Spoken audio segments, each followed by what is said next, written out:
السلام علیکم خوږو دوستانو، ستړي مسئ، خدای پاک دې وکړي چې جوړ او روغ یاست. خوږو دوستانو، غزنوي پښتون یم، ستاسو په درانه خدمت کې بیا له یو نوي ویډیو سره.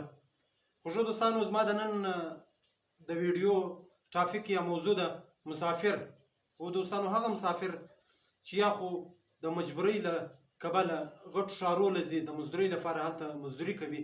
اکثره زموږ د سیمې دلته د سویلي پښتونخوا چې کوم ځوانان دي، هغه اکثره په ژمي کې کراچۍ له ځي، مزدوري کوي، دا 2-3 میاشتې دورې تېرې کړي.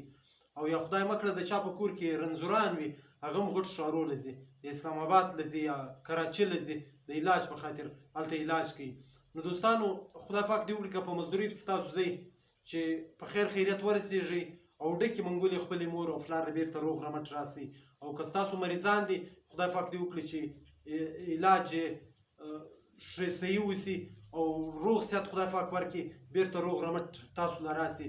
خوږو دوستانو، نو فقط پیغام مې دا دی چې تاسو که په ټرین کې ځئ دوستانو او یا په بس کې ځئ، ظاهره خبره ده اکثره خلک په دې دا کې ځي، ولې چې څوک مزدورۍ له ځي، هغه ظاهره خبره ده زموږ ستاسو د سټیج خلک هغه په جهاز کې نه ځي، هغه به ځي یا په ټرین کې ځي یا په کوچ کې ځي.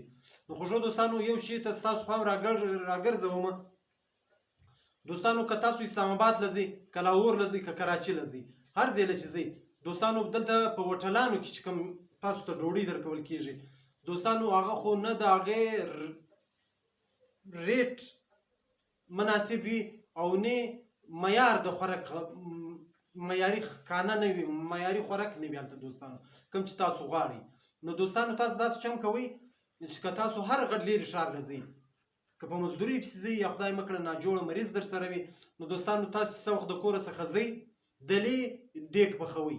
هغه حسب توفیق چې تاسو د څه شي توان لرئ، که غوښ توان لرئ غوښه پخه کړئ، که نه لرئ هېڅ بده خبره نه ده، سبزي پخه کړئ. د هوټل د لارې تر غوښې هم ډېر ښه دی. هغه د لار کې چې کوم غوښه تاسو په هوټل کې خورئ، تر هغه دلته چې تاسو دغه راواخلئ سبزي کور پخه کړئ، ښه خوندوره سبزي په لارې در سره واخلئ دوستانو. هلته بیا چې کوم دی دا سبزي تاسو درګرموي، دغه یې پرې درګرموي، مفت یې درګرموي، د دې پیسې نه در څخه اخلي. نو ډوډۍ هم ښه خبره دا ده چې د کور یې در سره واخلي، که نه وي هم ډوډۍ دوی مسله نه ده، هلته یې ګرمه راواخلي، هېڅ خبره نه ده. خو دې که د کور یوسئ، په دې کې به ستاسو 2 ګټې سي. یو به داسې ستاسو به پیسې بچت سي.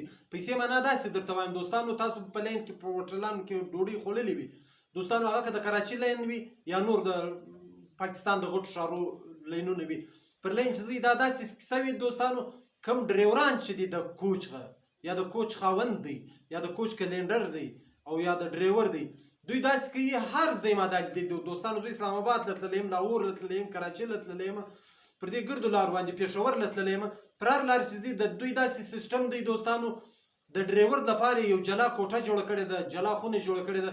دوی ډریوران کلینډران او د بس خاوند ټول بوځي، هلته یې بوځي، د هغو دپاره پرې کانه ده، مفته ده، زبردسته روشونه دي، هر څه دي. خو د دې کسات دوی بیرته تر سواریانو کاږي، تر ګراکانو یې کاږي. دلته چې کوم په بازار کې د کوم شي نرخ دی، د هغه که روش دی، که سبزي ده، هر هغه شی چې تاسو خورئ، د دې 2 ډبله یا 3 ډبله پیسې. فرض کړئ یو شی هلته په 1500 دی په بازار کې، هلته په هغه هوټل کې د لین په هوټل کې په 1000 روپۍ دی، که دلته یو شی په 1000 دی، هلته په 2000 دی. مثال هر شی ډبل یا 3 ډبله دی.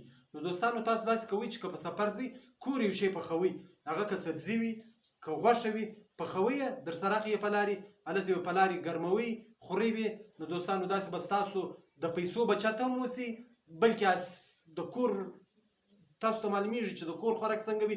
دا ستاسو د خپل طبیعت خوراک دی، که ترخوئ که نه ترخوئ، چې هر رقم چې پخوئ ستاسو داسې خوراک لکه څنګه چې تاسو هر وخت روزمره په کور کې خوړئ، نو د کور خوراک په خپل لاس باندې هلته که یو ملګري یاست، که 2 ملګري یاست، په لارې هوټل والا راوړو، هغې درګرموي، خپله ډوډۍ ورسره وخوره، خوندور پسې ځه.